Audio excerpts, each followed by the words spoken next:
Okay, great. Let me speak with him, please. Hey, sweetie, can you stay with me a little while longer today? I lost Shanina today. Okay, just to even, there's a New York Times pulled the FBI study that shows that blacks are more than half of the hate crimes. Look it up. It's a story that I will send it to you. I'm just trying to do a couple of things right now, okay? Okay. So I'm having to rearrange everything, and I was supposed to have a doctor here, but my bad, I did not reach out. So here's that to confirm. Okay, but Coach May, just let me know if you reach her. Okay. Yeah, I'm gonna start calling her in a few minutes. Okay, perfect. Thank you so much. Stephen, let me see if I can send this to you like right now, because I've got the mayor coming on. Thank goodness. What is the name? Hold on, let me send this to you.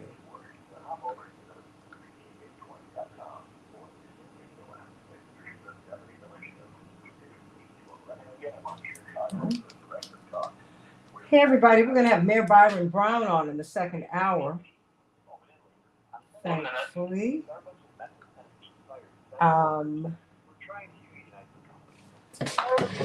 Perfect.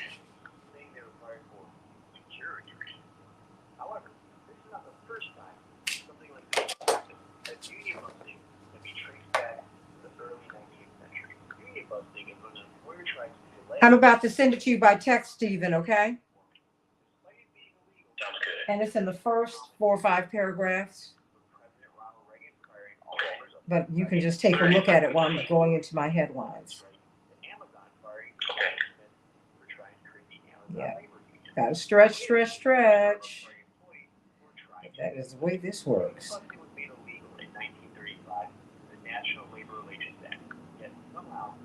Okay, I just sent it to you by text. Oh, hi everybody. Been doing a lot of running around this morning, but I'm so glad to be with you.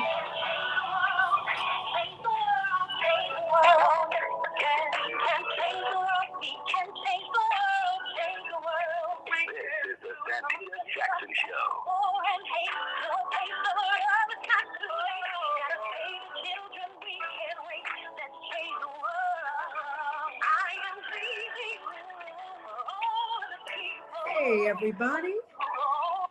Hey everybody. Hey. Welcome to the Santita Jackson Show. It's Tuesday, May 17th, 2022. We have a special guest today here on WCPT 820, the nation's largest progressive talk radio station, and AM 950 radio, the voice of progressive Minnesota. We're going to have Buffalo Mayor Byron Brown joining us in the second hour to talk about what's happening in Buffalo. He said enough is enough, and enough is enough. We're going to get his reflections. What is happening? Ben Crump, of course, is now getting involved in these cases. He is the first black mayor of Buffalo, New York, and he's also the longest serving mayor in their history. And so he has a tremendous record there. And I want to know a lot of things, as do you. So send me your questions. What are your thoughts? Of course, our prayers are with the people of Buffalo. Indeed, we are all Buffalo citizens today. And we've got to talk about what's happening there and what's been happening all around the country. There is an interesting New York Times article that came out this morning. It shows that about 65% of the hate crimes in the United States were based upon race, ethnicity, or ancestry. But half of those, more than half of those victims were black people. So black people clearly, black people are the targets of hate crimes in the United States. And we've got to talk about that today. Black people, yes, as Dr. Cornel West wrote, race does matter. Race matters. It does. It really does. You know, and we can speak in all of these platitudes, et cetera, but race does matter. And racism against black people is strongest of all. Strongest of all. So we're going to talk about that today with Pastor Stephen Thurston. I'm going to keep him on just a little bit longer because we need to talk about that. You know, when I came across that, I said, ooh, which is why you need to be at the Rainbow Push International Conference. It is free for you to attend. It will be at the South Shore Cultural Center. Plenty of free parking. It's going to be great. June 18th through the 22nd. I really hope that you will be there.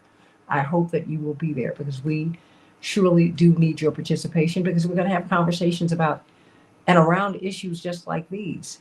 And I want you to meet my Morning Star family, not only on WCPT and AM 950 radio, and you can stream on their platforms as well. I want you to go to the Santita Jackson and Friends page, my Facebook page. That's my official page. That's where I can take friends, everybody. I can't take them anyplace else. And then the Santita Jackson Show YouTube channel. That's right, Andre's over there. Linear Bob, and thank you, because I don't know, they keep telling people that it's going to begin later than it does, and it's just not true. But, you know, I'm going to look into that today. And Tyrone, how you doing? And Francis and Raphael and Tyler, how you doing? From, oh, wow, you're from Honduras? All right, now I love it. And Raphael and Daryl and Maddie, and so much love to all of you today. I want you to call me at 773-763-9278, 773-763-9278 in Chicago. We're going to have a high of 60 degrees. Partly cloudy. It's a beautiful day.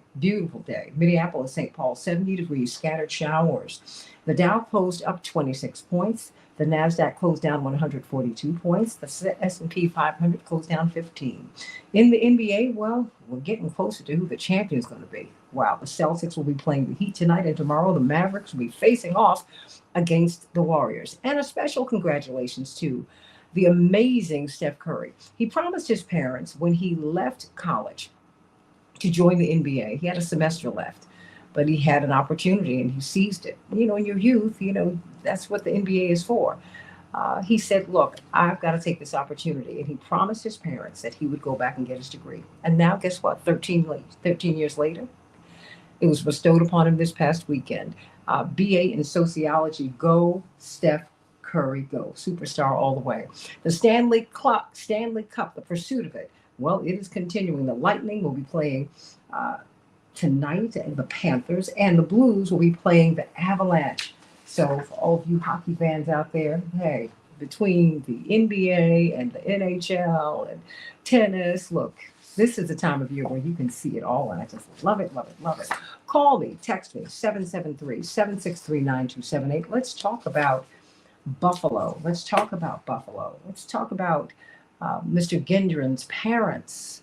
His parents. I have a lot of questions to ask you, Pastor Thurston, about that today, because no one's talking about them at all. No one's, and you know that is something that is really stuck in my craw. Did you know how many of you are paying a lot for your health insurance premiums already? Well, guess what? Those premiums could be going up. Millions of people, according to this Common Dreams report, across the United States who purchase health coverage on the Affordable Care Act exchanges could soon see their premiums soar if Congress doesn't extend subsidy programs that Democratic lawmakers enacted as part of their response to the coronavirus pandemic.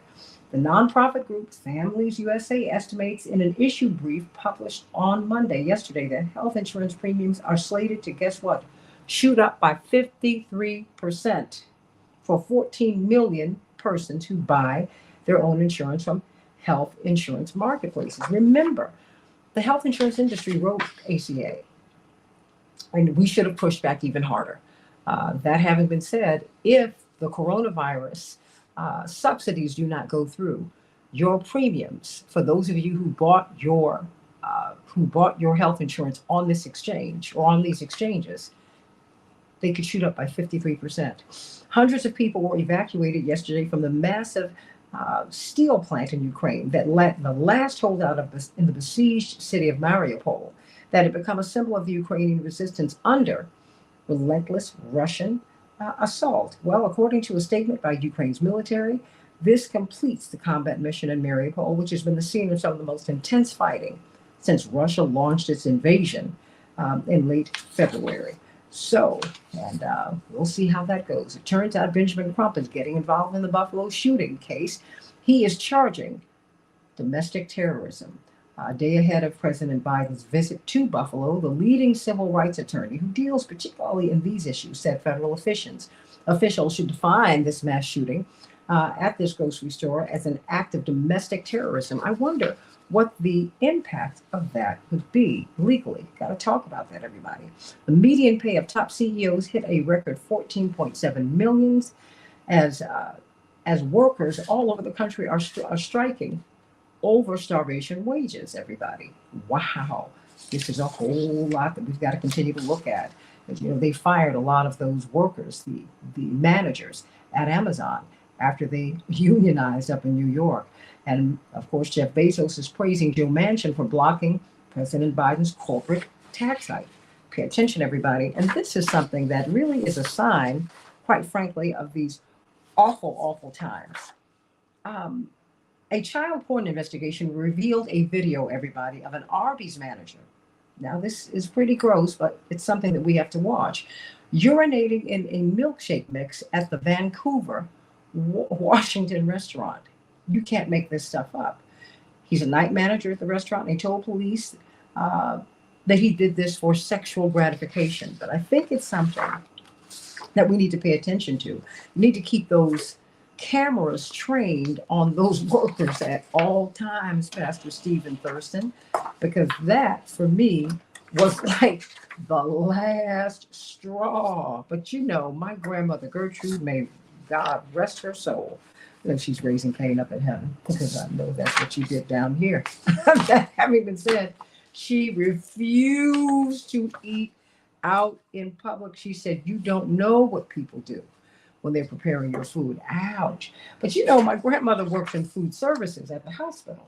So the people who would deliver your food to you, that was my grandmother's job. So she was like really kind of paranoid. But maybe she wasn't paranoid after all. Maybe she was right. You can't make this stuff up. Oh my gosh. I need some good news. And I'm glad you're going to stay with me for a little while today, because we've got a lot to talk about with this shooting, this mass shooting in Buffalo. And what people are not talking about in this manifesto, which is equally disturbing, uh, this young man by name named Jewish reporters and pundits who are on television. And I don't know why the media are not talking about that, but that's very dangerous because when you start naming people, you make them targets. You make them targets. So he was not just targeting Black people in general, he was also targeting Jewish people. And he was targeting several of them by name. And that's a very, very dangerous thing. I can't help but think of this big talk show host when I was a child out in Denver. I think it was Alan Berg, who was killed on his way home, getting out of his car. He was someone who was like a shock jock almost. That having been said, one of his disgruntled listeners decided to kill him and did that. So we have to be very, very careful. We're living in very, very perilous times, Pastor. Pastor Stephen Thurston, everybody, just fresh back from another tour of Morocco, and I think that's his second home now. Indeed, he's going to have a big seminar there in the fall, and hopefully, he'll let us know in time so many of us can go on his next trip to Morocco. How beautiful, what a beautiful country. And we're very excited to get his book, Mirror Moments. But right now, we're going to get some good news. Pastor Stephen Thurston. Hey, Santita. Hey, listeners. Listen, I will call back to being a child. It wasn't that long ago. But as a child, I spent a lot of time at the playground that was near our family home. One of my favorite things to engage in while I was there was the seesaw. Many of you all can remember the seesaw, going up and down ad nauseum. Sometimes the movement of the seesaw was more extreme, rapidly fluctuating up and down, while at other times the movement was slower and more gradual. For me, the goal that I would have before I would head home for the day was to see if along with whoever was on the other opposite side of the seesaw, if we could get the seesaw perfectly balanced. I mean, I was like anal about it. That was the goal every time out to the park. And although there were some times when I achieved this goal, of the seesaw being perfectly balanced, this never lasted long. The vast majority of the time I was on the seesaw, there was always some level of movement, even if it was flight. Now, I've discovered, Santita, that the same is true when it comes to emotional balance. Even under the most ideal circumstances, rarely does any person achieve perfect balance. And if you do, the reality is that it doesn't last long. Listen, I was in good balance last night until I arose this morning and heard the headline that you just read to us. It shifted things. I wasn't able for long to keep the seesaw balanced in my emotional state. And as the circumstances of life change, so does our state of emotional balance. The reality is we're never static emotionally. We're always in motion. The American poet Robert Frost, I would call him saying that the best way out is always through. But many of us can't get out because we don't want to go through the experience of properly processing our feelings and our emotions. We either don't allow ourselves to experience our feelings, we bury our head in the sand, or we avoid them and suppress them. However, the most effective way to achieve balance on the emotional seesaw is to allow yourself to feel whatever comes up and accept those feelings without judgment. Our first inclination when certain feelings arise is avoidance. But this option doesn't work. Here's why. Because pain is an inevitable part of life, an essential element of being a human being. But here's the key. Here's the good news. It's in how we choose to respond to the emotional and or the physical pain that will ultimately determine whether we're able to get through it or unwittingly amplify and extend it. So to cultivate emotional balance as we move through life, as we move through even this day, let me suggest 3 things that we can implement into our existence. Number 1, I want us to be consciously aware that you're experiencing an emotion. Simply acknowledging that you have some feeling. And as we hear the headlines, as we prepare to talk about what happened in Buffalo, it evokes emotion. And we need to be honest about the emotion that the conversation, that the facts, that the realities provide for us. Number two, I want us to begin to identify the particular emotion. Different emotions, they're typically felt in different parts of the body. Many people don't recognize that. Anger is often found in tight shoulders and the neck. Sadness, you can feel an ache in your chest. Fear, that's that knot in the stomach. It's not what you ate last night. That's really fear that's promoting that knot in your stomach. So identify the particular emotion that you're feeling. And then third and finally, I want you to put your emotions into words. I feel sad. I feel anxious. I feel frustrated. I feel annoyed. It's often common nomenclature to hear people say, I'm feeling some kind of way. I want to challenge us to move from that and to be specific about the particular emotion that has risen up on the inside of you. Because this helps to create the space where you can then use that space to respond intentionally rather than react unconsciously. Listen, it's important to know that acceptance does not equal approval. I'll say that again. It's important to know that acceptance doesn't equal approval. Just because you feel it doesn't mean you have to be it. We can learn to coexist, to accept the uncomfortable emotions, because the reality is that feelings are always temporary. Eventually, they leave us. As the circumstances of your life change, so will the state of your emotional balance. Takeaway is that you need to be consciously aware of this and utilize that awareness. Take whatever actions are needful to move you to a place of balance in your life. Amen. I like that. I love that. I love that. It's that knot in your stomach. It's that feeling of being uncomfortable. You know, my brother Jonathan said something to me. He's so wise. We were just talking one day, as we do often. I really like my family, even when they get on my nerves. I like them. I really do. And so we talk. There's sometimes when we will just talk and like, wow, and talk and talk and talk. But also, we have had a shared experience that, a lot of people haven't had. And so there's some things that we see in the world that, and my brother Yusuf said, I only have 4 other people I can really talk to about this. And that's kind of sort of it. And then, then it kind of expands out from there. But he said, all people have the same amount of mess to deal with in their lives. And he put it in a much more conjectural way. He said, but it depends. He said, but the difference is some of us know how to manage it better. And I said, oh, wow. He said, if you really sit down and listen to people and hear their stories, they all have something. You think that people are sailing through life. No, that's not true. Don't ever think that. Don't ever think that. And sometimes really that's envy and jealousy coming out in all of us. And so let that go. Really, just be big, because nobody's just sailing through. It doesn't work like that. Everybody, must Jesus bear the cross alone and all the world go free? Oh, no. There's a cross for everyone. One for you and me. I don't care what your faith system is. Everybody's got a cross. Everybody.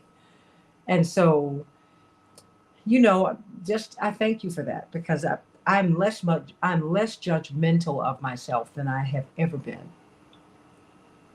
And I can appreciate my mother growing up saying, really being very, very stern and firm, because it disciplines you.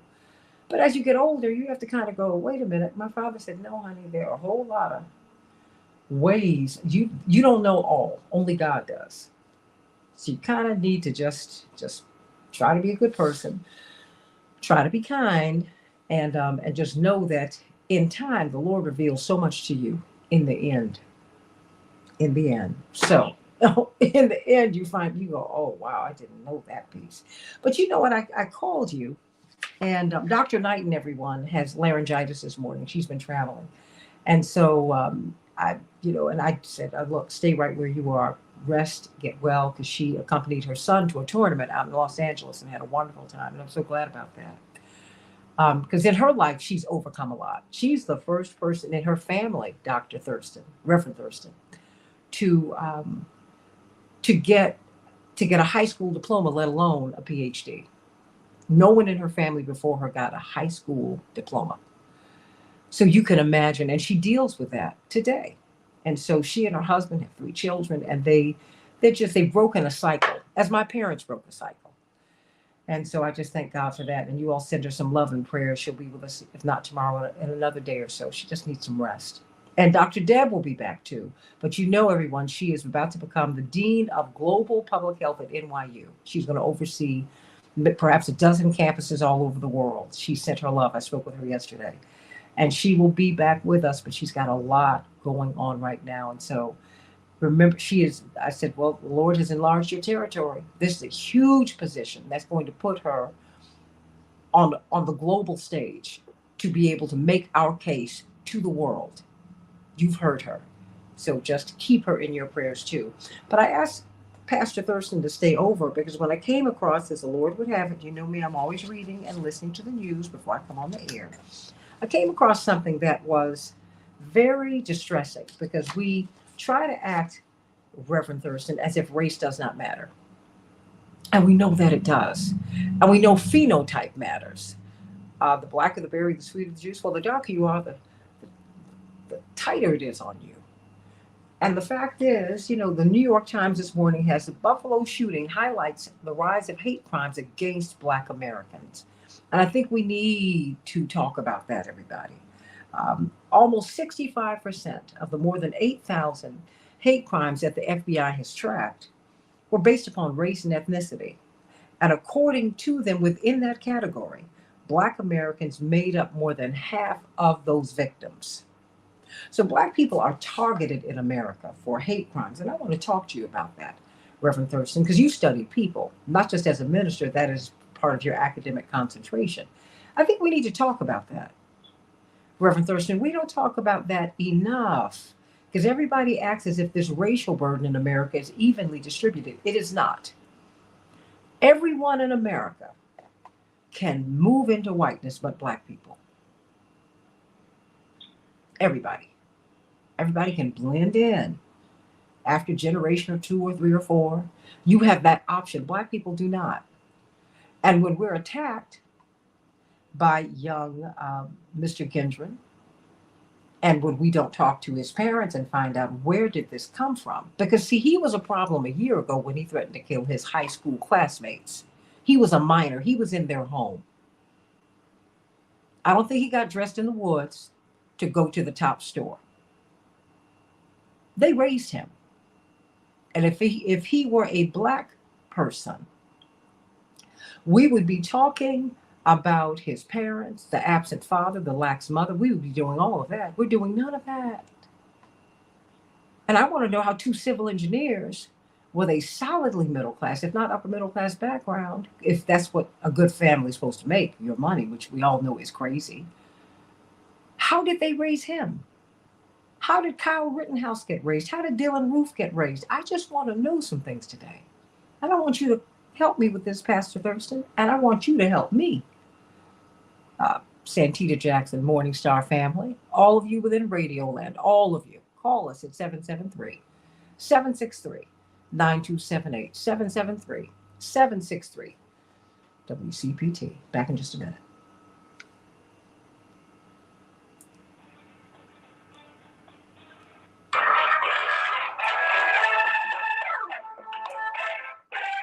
Yes, Pastor Thurston, I came across that because I heard it during someone mentioned it during a broadcast. So you know me, I just went on my phone and started looking for it. And I said, okay, when I get around there, I'm going to download this. I did a brief read of the story.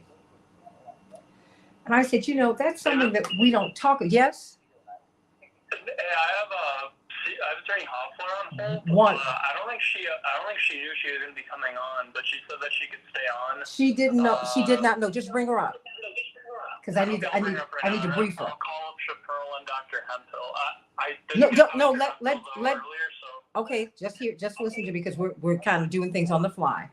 We don't have to reach out to Dr. Hemphill. Just get Chaparral up, okay? Okay, so just get Sproul. Okay. Thank you, All right, Steve. gotcha. Okay, I have Attorney Hoffler up right now, so Okay. I'm going to call Sproul. Thank you. And I'm about to let Attorney Hoffler know what she's about to talk about. Okay, all right, sounds good. Thank you. Good morning, Santita. Girl, I know you didn't know, but thank you for being flexible. Oh, this is what happened. Let me send this to you right now. I heard this out of the corner of my ear, and I'm about to send this to you as I sent it to Reverend Thurston. Half of the hate crimes, 65% of the hate crimes in the United States are based on race and are based on race, ethnicity, ancestry, you know, what you look like. But more than half of those are against Black people. More than half. And I have Reverend Thurston here. You know, he's a sociologist, you know, academically. But of course, he's also a minister, and his family's been very, very active in the civil rights movement. And so I just wanted to send this to you so that you need to have it, because I'm sure you can use it on your show today. You just might, you know, you just might want to use it. But I think it's in the first 1, 2, 3, 4, the third and the fourth paragraph. Okay, perfect. It's in the third and the fourth paragraph. And I'm going to have Mayor Brown on. Huh? The first hour, No. Oh, no worries, honey. But thank you so much. And, you know, here's Pastor Thurston. And I wanted, but I'm going to have Mayor Brown on at the bottom of the second hour. Okay. Yeah. So So. I'm delighted. Girl, look, you know I'm not worried about you. That's why Upside Down texted Cosme, who's pivoting a lot today. And please congratulate him. He just graduated from college last week. We're so proud of him. He's such a wonderful young man. And thank you. I appreciate it. I know he's tired of me mentioning it. I know he is. You're all good. I know he's like, this woman keeps saying this. I wish she would just jump up. I'm like, okay. No, I appreciate all the kind wishes. Thank you. I appreciate it. You are very welcome, sweetie. Okay, but you know, I mean, because you know, Benjamin Crump obviously is getting involved in this case. You know, he wants to call this domestic terrorism. But I'm gonna start with Pastor Thurston, and then I will move to you as well. Okay. Oh, and CK and Pastor Thurston, did you hear in my headlines that if the coronavirus funding is not instituted, people who signed up for healthcare through the ACA exchange, they're going to see their premiums spike by as much as 53%. Oh, no. Oh, yeah. But see, the insurance industry wrote it. I mean, while I applaud it, you know, what the problem I had with it at the time was okay, we have Tim. Okay. The problem I have with all of it is that it was written by the insurance industry, and now you're seeing it. So unless there are protections that are put in funding, without the coronavirus protections, they were going to spike anyway. And they started spiking when they started writing this legislation. Oh, it's awful. Oh, hello, everyone, this morning. Hello. Okay, thank you, sweetie.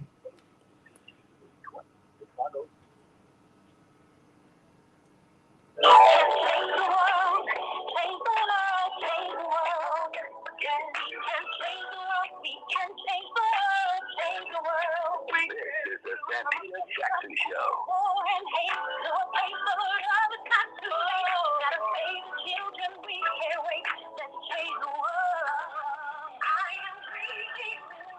Hey, everybody. Welcome to the Santita Jackson Show.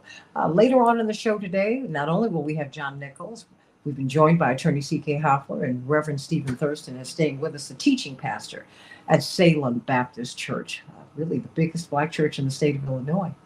And he's also from New Covenant. Historically, we love him. Of course, his grandfather and Dr. King were very, very dear, beloved friends. And he had a loving nickname for him, as so many people did, because like Stephen, they don't age, the Thurstons don't. His grandfather was called Boy Baby lovingly by priests. Only preachers did that. But he never aged. Like Stephen just never ages. But in a real sense, we're going to be talking with Mayor Byron Brown of Buffalo, New York. We're honored that he's going to be with us today, and John Nichols about Buffalo, because Buffalo has resonated very deeply with us. It's kind of moved Ukraine off the headlines for us because we have a domestic problem, and a domestic problem that did not begin with President Trump. It's a problem that has been with us since before the founding of the Republic. More than 400 years. Black people have been in the Americas since the European experiment began, which was started by the Spaniards in the 1530s. We've been here that long, since before 1619. So we've got to talk about this when we look at this surge in hate crimes in the United States. 65% of them are based upon race, and more than half of those who are attacked are Black people. So we've got to talk about that. But before we do, of course, we've got celebrations by us. I don't know what she's going to make for us during the convention, but I know it's going to be something good. But you know what? It's prom time. It's wedding time. And she does that too. Chapearl, how you doing? Good morning, Santita. And yes, we are still gearing up for a few more proms that we have at the end of the month, as well as also our graduation and wedding season. So don't hesitate to give us a call at 708-526-4546. That's 708-526-4546. We can handle your custom balloon arches, as well as also your custom design tables, your suite tables, as well as also your food. So don't hesitate to give us a call, 708-526-4546. 708-526-4546. We look forward to serving you. Thank you so much. But you are also catering still. I mean, you're still making the greens and the chicken and the meatballs and things like that, right? Absolutely. We still have our full menu available, and we're still doing all corporate picnics and everything like that. So whatever you need for your food or decor, don't hesitate to give us a call at Celebrations by Us. All right. Love it, love it, love it. Everybody, let's continue to talk about Buffalo. We're going to have the mayor of Buffalo on with us. We're going to have John Nichols with us. We have attorney C.K. Hoffler with us, who is from Buffalo, and Pastor Stephen Thurston. Of course, I had to pop this on him just before he came on the air talking about the good news. He said it kind of threw him off.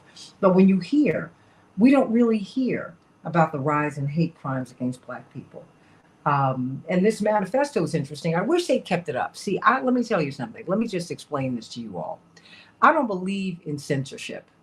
I really don't. I believe in discretion.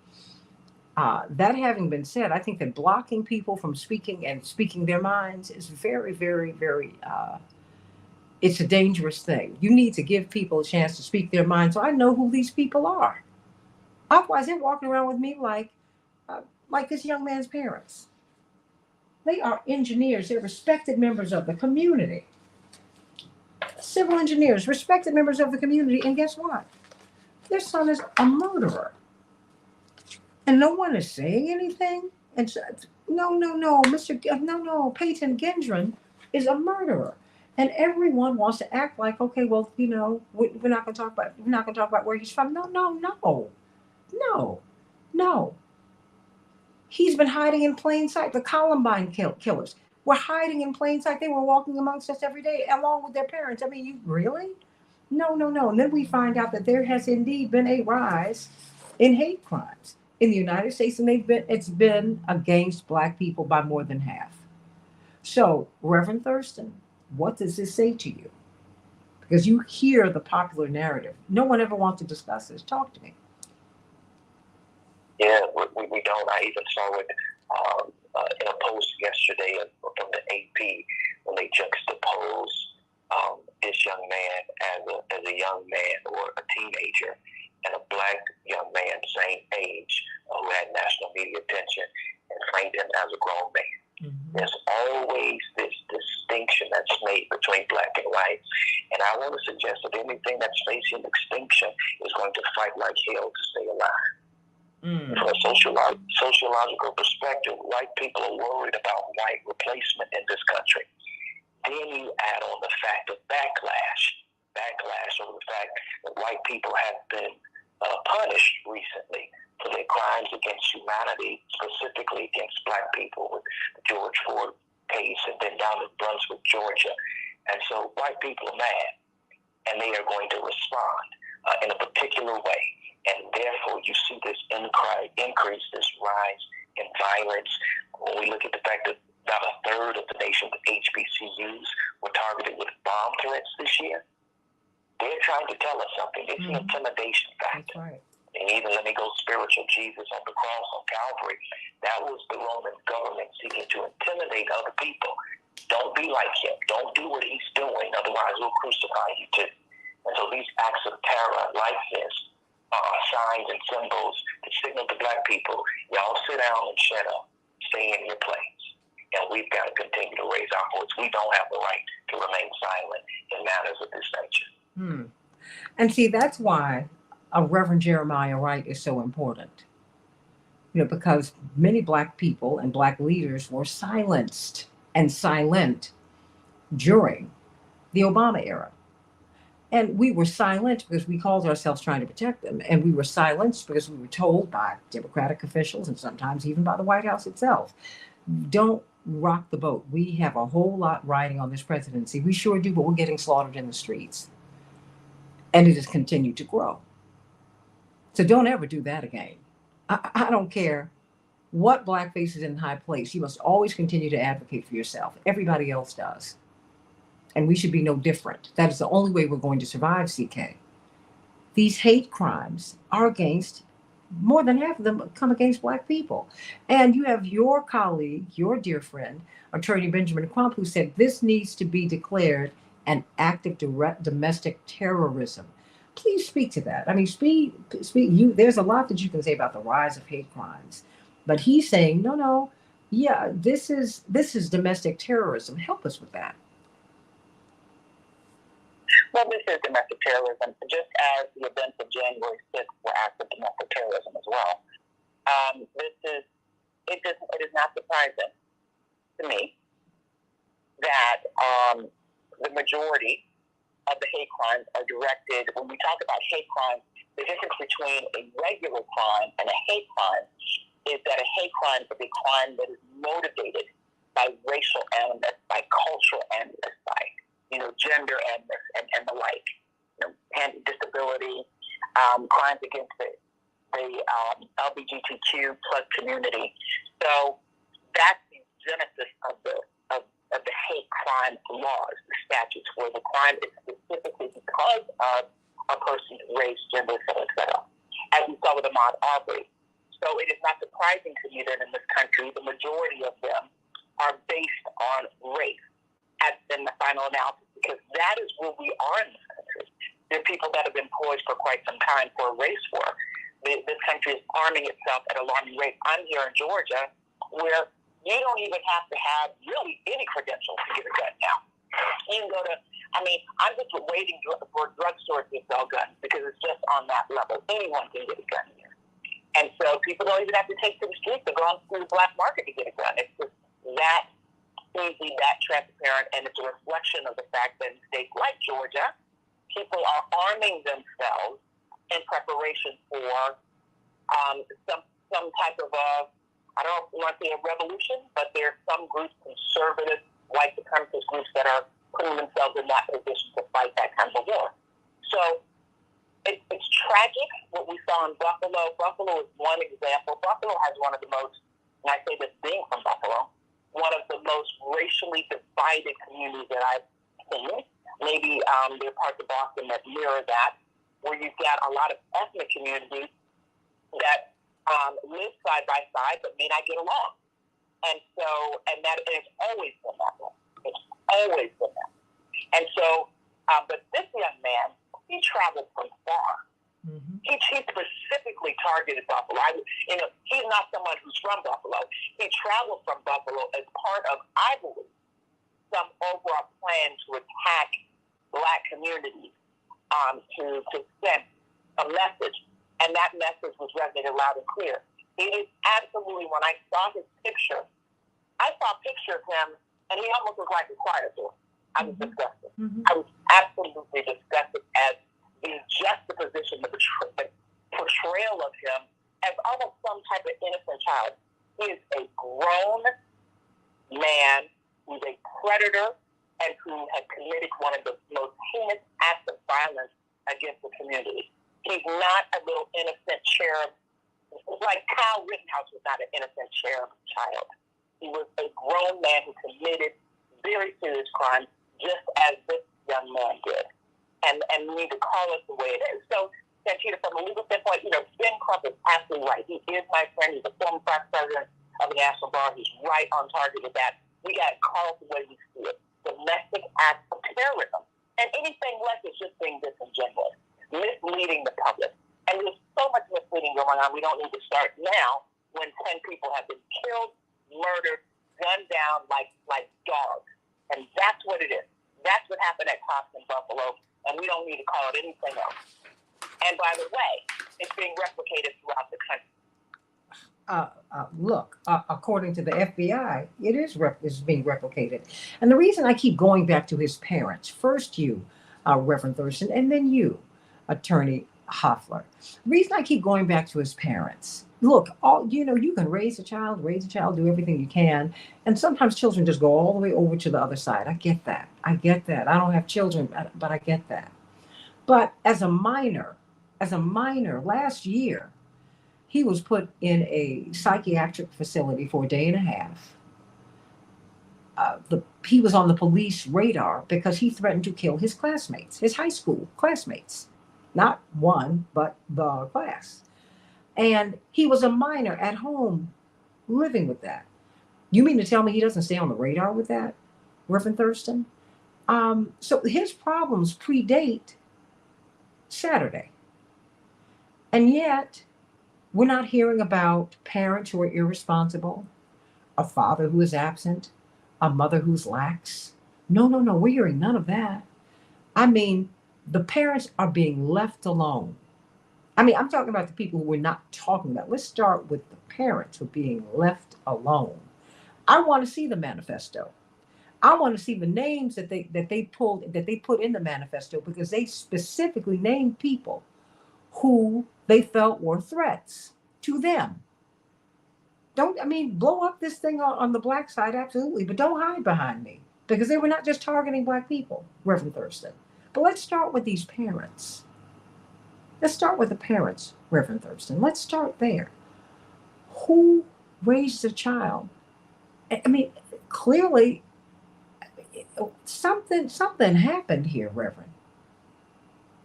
Because I don't understand how. I mean, I don't understand these parents. I don't. Help me.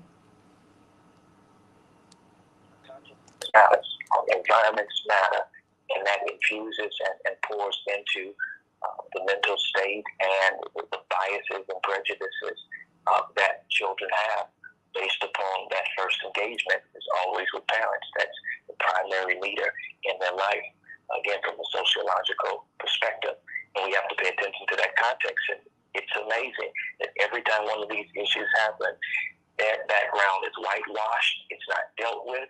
Let us get pulled over for a speeding violation, and our classroom record from third grade is blasted on the news, and they know that cousin Pookie was in jail for 5 years. They run our whole record. It's a constant dehumanizing of the black individual, but there's a humanizing of the white, and that is problematic. As the attorney just said, it sets up how things are framed, and that those microaggressions have macro impact, even when it gets down to the court case and how things play out in that arena. How things frame now sets the stage for how things play out later down the road in this process. I mean, Attorney Hoffler, no one's discussing his parents. No one. Is that fair? I mean, particularly given that a year ago, June 8th, as a matter of fact, he threatened to kill his high school class. I don't understand. Can you imagine your parent? Do you think they didn't know? Matt Soul from AM 950 Radio says, oh no, they knew. And I'm seeing you. We have people who chiming in from all over the country. I want you to Call us at 773-763-9278. Because I think we need to have a real conversation about this. I mean, talk to me, CK. Well, let me just say this. It's absolutely preposterous that we're not looking at the parents. Of course we need to look at the parents. We need to look at the parents because to understand how someone could commit such and by the way, I don't think he was mentally deranged. I think this is intentional. We don't need to give him a pass and say that he was psychologically deranged. Yes. He may have had some challenges. I mean, this whole country is facing PTSD. So a lot of people have challenges in life. But this young man, his actions were intentional. He intended to. You all have to envision. I know Jefferson Avenue. Jefferson Avenue is at the heart of the Black community in Buffalo. This man intended to start his car and continue driving down Jefferson Avenue and killing Black people as he could.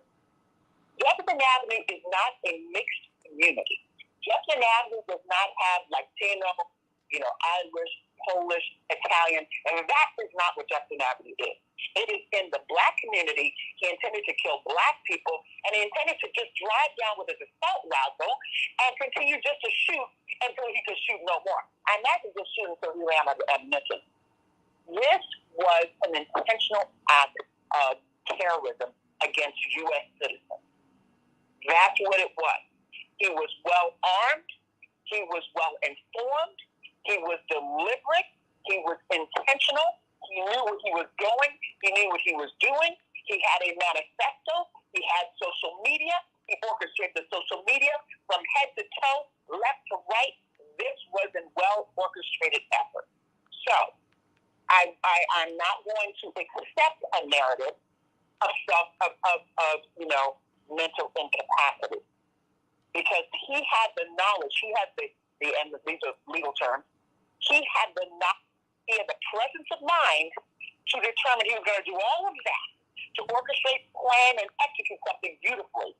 So he certainly knew the difference between right and wrong. He certainly understood what he was doing, and he intended to do that, and he did it. That's somebody who has racial animus, hatred on such a level that it blinded him, but he was not insane.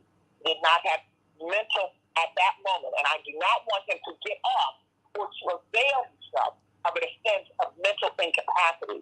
He had some problems in the past. His parents should have known, should have done something about it because of the hatred. Because obviously when someone says, I want to kill everyone, he's got some hatred deeply inside of him. And that doesn't start at that moment. No, it doesn't. Children are they're taught racism. They're taught bias. They are not born with bias and racism and hatred. So we need to look at that family. We need to hold those parents accountable. We need to see how he got that done. What was happening in his home?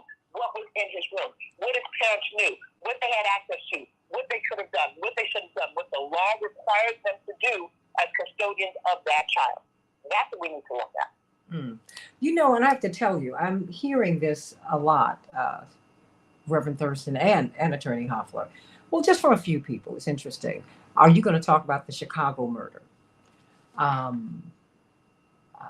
The shooting, I'm assuming, of the teenager here in Chicago. And that pivot, Reverend Thurston, is to so-called black-on-black crime. Let us establish something, the truth. Crime in the United States is intraracial. Black people kill Black people. White people kill white people. More than 90% of the Black people who are murdered by another Black person. Almost 90% of white people who are murdered by another white person. Now, that's established. I think that violence everywhere is a problem. Dr. King talked about that, Shyla, some time ago. Shyla Dawson, and I appreciate that. And I'd love for you to call in. I want you to call in because I'd love to engage you. You said, hi, Santita. This is the second day you're talking about the Buffalo shooting. Did you talk about the Chicago shooting? Why not? You call me. Let's talk about it. But I'm going to talk about this because shooting is something that you're in danger of having done to you in any city and town you go to in the country if you are a Black person. That's what the FBI said. You're more likely than anyone in America to be the victim of a hate crime. You, Shyla. Me, Shyla, Reverend Thurston, Attorney Hoffler. Those of us who present as Black people, you can be as mixed as you want to be. If you got a hint of that African blood, you're going to get shot. The likelihood is great. So we can continue to play these exotic games that we want to play. And we're playing them for white people. We're not playing them for Black people. Black people have always absorbed mixed people. That's what we do. Stop playing with me. Deal with this FBI statistic that shows that more than half of those people who are victims of hate crimes are Black people. You answer that question for me. You talk to me about that. No one wants to talk about that. How someone thinks that they can come into a Black church and get welcomed and shoot everybody they see. That's what Dylan Roof did. And then the police, after they found him, they took him so he could get Burger King because he was hungry. No one's talking about the parents of these men, of these boys in Columbine who walked in and shot everybody they saw in their school. Deal with that. Pearl, Mississippi, Paducah, Kentucky. When will this stop? So you want to talk about Chicago shootings? Absolutely. Let's talk about it. Let's talk about Dr. King, who said that we are approaching spiritual death because we spend more money on military exercises than we do on programs of social uplift. Let's talk about that. There's a direct tie. He said the bombs you drop overseas, and we drop a whole lot of them, will explode at home. That's what we're seeing. These killers have connections to the military, or they have aspirations to it. So no. Let's talk now. If you want to talk, let's talk. Come on, engage and bring me some information. Bring me some facts.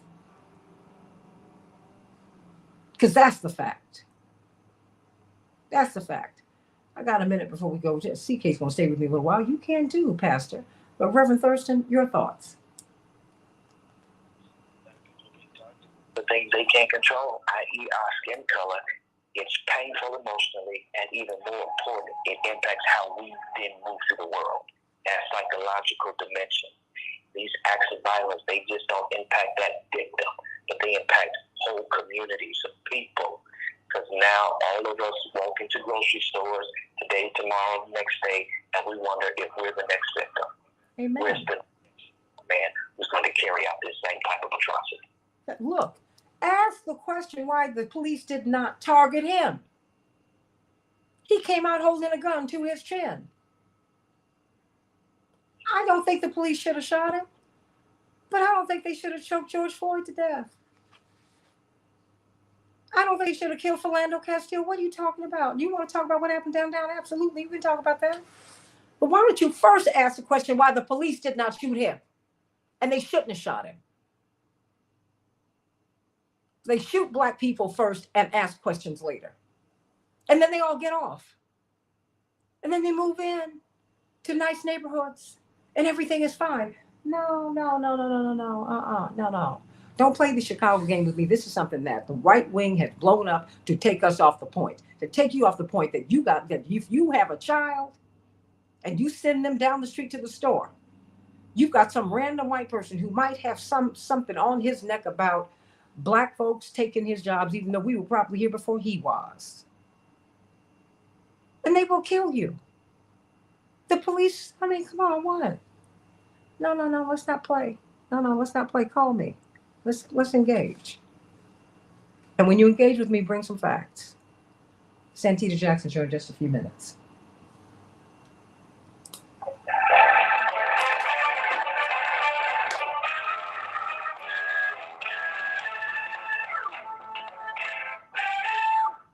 Okay.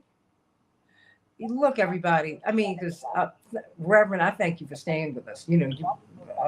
Oh, wow. I mean, because I've had people ask me, well, why aren't you talking about Chicago? I'm like, this doesn't concern you. This means Chicago's in all 50 states. Stop playing that game. Don't play with me. Don't play with me. And don't play with yourself, and don't get played by the media. They want to set the agenda for you. Well, what about Chicago? Yeah, well, what about, wait a minute, what about Buffalo?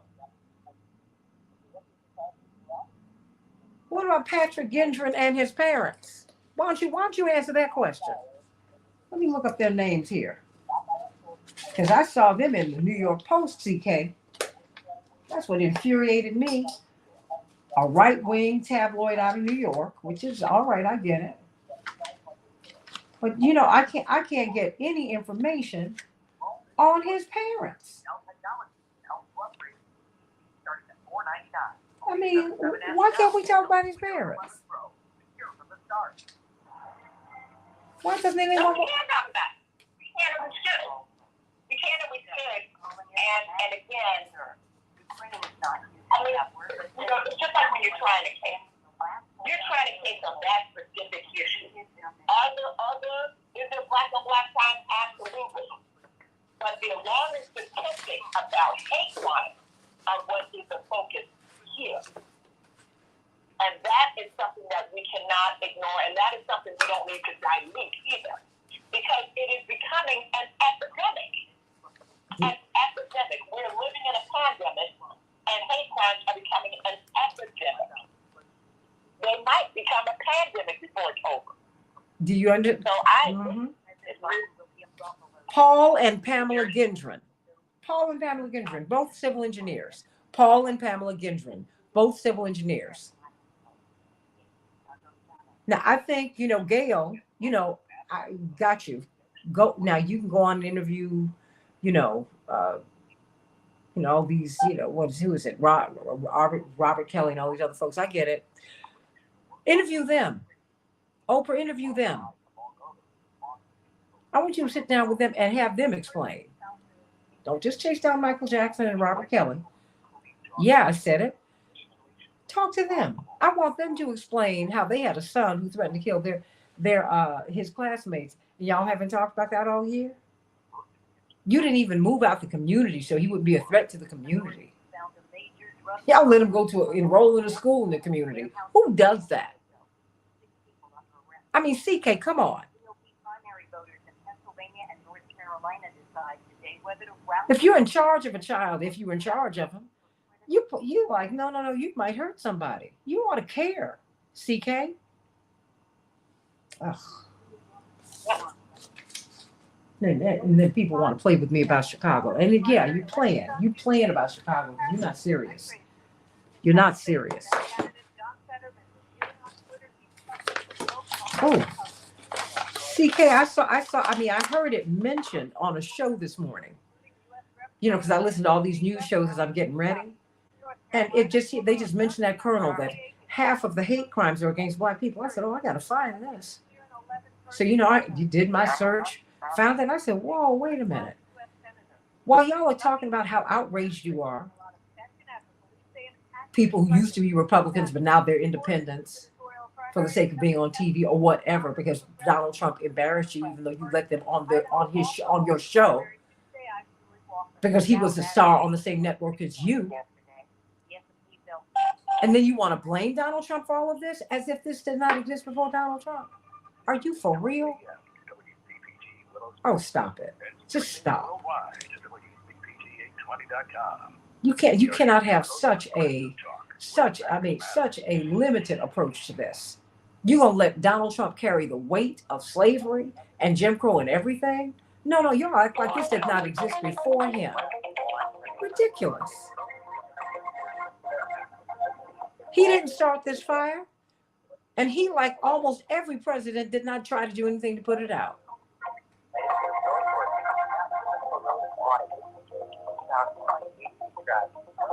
I mean, we had a president who was called the Indian Killer, CK. The Indian Killer. The birth of a nation was screened in the White House by President Wilson because his classmate from Princeton was G.W. Griffith, who made it. That was the most racist film ever made in the United States, and it kicked off the film industry in the United States. It was screened at the White House.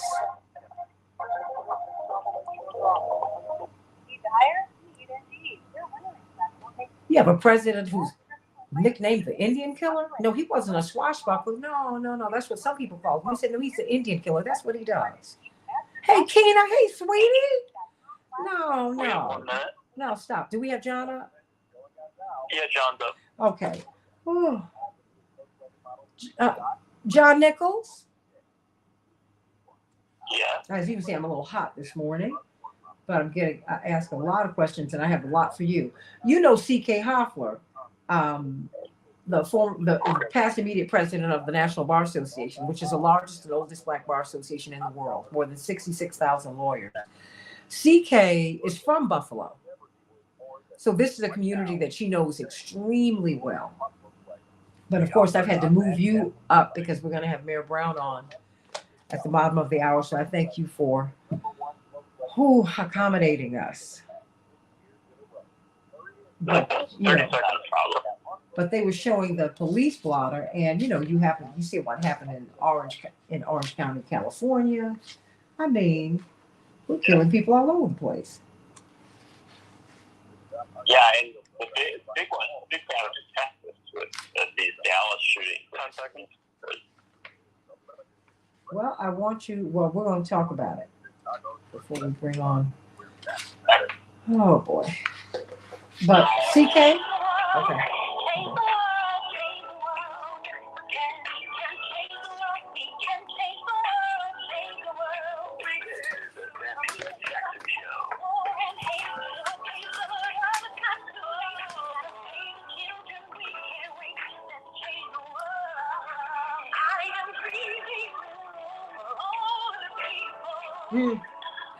Hey everybody, welcome to the Santita Jackson Show. It is Tuesday, May 17th, 2022. Mayor Byron Brown will be with us at the bottom of the hour, and he's taking John Nichols' slot, but John Nichols agreed to move up with us today so we can accommodate the mayor of Buffalo, New York, and his busy schedule and John's busy schedule. A lot of people want to know, pick John's brain about his thoughts about Buffalo and all the things that we've been dealing with, but particularly Buffalo. And I'm really glad that we're talking with John Nichols today, because he has been on the front lines of this fight for racial justice, among other human rights struggles, as long as I've known him. I've known John since we were kids, really, 40 plus years. And I can't wait to hear his thoughts about what we're dealing with. And this remarkable finding from the FBI that says that more than half of the hate crimes that have been committed in the United States are committed against Black people. We need to talk about that, everybody. It is May 17th, 2022, and that is why you need to be at the Rainbow Push International Conference. It's free for you to attend, everybody. We're going to be talking about these issues and so many more. June 18th through the 22nd, go to rainbowpush.org, get registered. The meal events you have to pay for, but everything else, it's free. And it's the coming together, the talking with one another. The convening, that is always so much fun. And it's going to be on the south side at the South Shore Cultural Center. That's free parking. There are a lot of places, wonderful places to eat around there. And we will just be there spending time with one another. So let's do that. And let's fellowship together June 18th through the 22nd. In Chicago, we're going to have a high of 60 degrees, partly cloudy. Minneapolis, St. Paul, 70 degrees. Scattered showers. The Dow closed up 26 points yesterday. The NASDAQ closed down 142 points. S&P 500 closed down 15. In the NBA, well, we're getting closer and closer to the finals, everybody. But we're not quite there yet. The Celtics will be playing the Heat tonight. And tomorrow, the Mavs will be facing off against the Warriors. The Warriors have something to celebrate, though. Steph Curry, 13 years ago, when he left Davidson College, a semester before graduation, he promised his parents he would get his degree. Promised them. And he made good on that promise this past weekend. Got his BA in sociology. Go, Steph, go. In the Stanley Cup, in pursuit of the Stanley Cup, the Lightning will be facing off against the Panthers tonight, and the Blues will be facing off against the Avalanche, everybody. For those of you who bought your insurance on the ACA exchange, watch out, everybody. Millions of people across the U.S. who purchased their health insurance there. Well, you're looking at a 53% spike in your premiums, as much as that, if the coronavirus pandemic relief is not passed in the budget. 53%, everybody. This would be a blow to struggling families. Let us get them to get that pandemic relief passed, but also let's look at restructuring ACA. So you don't have to deal with that kind of surprise and that kind of money. That's a whole lot of money. Hundreds of people were evacuated yesterday from the massive steel plant in Ukraine, the last holdout in the besieged city of Mariupol that had become a symbol of the Ukrainian resistance under relentless Russian assault. According to a statement by Ukraine's military, this completes the combat mission in Mariupol, which had been the scene of some of the most intense fighting since this invasion began. Civil rights lawyer Benjamin Crump is getting involved in the Buffalo case, and indeed, as he seeks compensation for the families who lost loved ones or who might be trying to recover from injuries. Well, he said it is now time for us to declare this an act of domestic terrorism. He said we can't sugarcoat it, we can't try to explain it away, talking about mental illness, something that attorney C.K. Hoffler just said. She is also, by the way, the chair of the Rainbow Push Coalition. The median top pay of CEOs hits a record $14.7 million as workers across the country are striking over starvation wages. In the meantime, Jeff Bezos is praising Joe Manchin for blocking President Biden's corporate tax hike. The median pay, everybody, of the CEOs is going through the roof. In the meantime, Jeff Bezos is praising Joe Manchin because he supports corporations not paying their fair share of taxes, everybody. The baby formula crisis is still with us. The FDA yesterday said that it will make it easier to import certain baby formulas from other countries so that our children can have something to eat, everybody. You know what? We've been talking about financial freedom on this show. And I want you to reach out to Team Hochberg, because if you don't have credit, if you need to build your credit, if you need to refinance your home, if you're trying to purchase a home, if you want to secure a VA loan or reverse mortgage, if you want to know what that is, call Team Hochberg at 855-56-DAVID so that you can find a way to home ownership and find a way to hold on to your home. Chuck, who's a Navy veteran, was a married man. He and his wife are getting their pensions, but it's not enough to cover their monthly expenses. So his wife called to consolidate their loans, their first and second mortgages. And she called an online lender. She said, look, we've got incredible credit card debt. Many people are using their credit cards to pay for groceries even. We've got a first and second mortgage. We're trying to hold on to our homes. We're just trying to survive. Well, they called Team Hochberg, and they were able to secure a VA loan because he's a veteran, and they reduced their monthly payments over $500 a month, saving them more than $6,000 a year. Look, if you call them, you get a free consultation. Let them know everything. When you let them know what your situation is, and let them know everything. Don't hide it, because they will find a way in this system for you to get some money, for you to buy a home, for you to hold on to your home. Call them at 855-56-DAVID, 855-56-DAVID, or visit them at 56david.com, 56david.com. Just go on and call them. Go on and call them and let them know what your situation is. You might be surprised. You know what? We have got John Nichols. Oh, my goodness. National correspondent for The Nation magazine. And, of course, staying with us today, John, is the lady from Buffalo, chair of Rainbow Push Coalition, and host of her own show. She's going to pivot off of this show. She's got to go to MSNBC, ABC, and all of these other networks today because they want to know what she's thinking.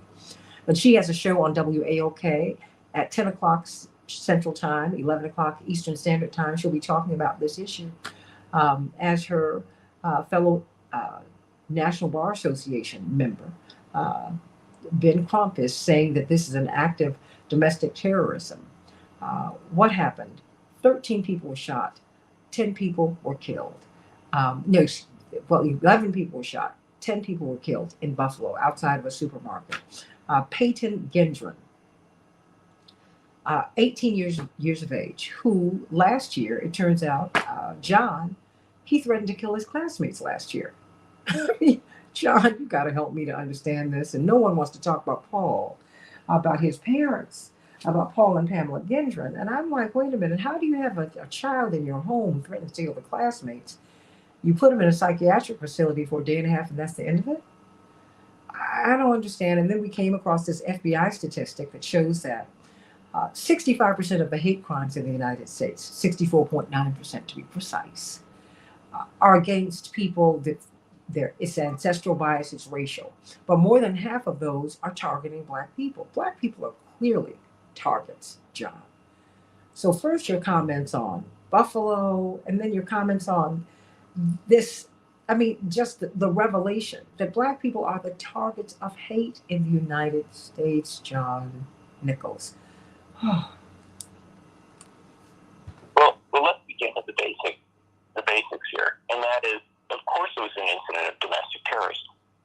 I mean, I don't that anyone would even try to debate that, although I know that last night on Fox, Tucker Carlson did, and other people have. But the simple fact of the matter is that you had someone who was capable enough to go to Buffalo, not once, but several times, to plan, to scope things out, to write a very extended manifesto, apparently. We're still researching whether that was his, but all evidence suggests that it is.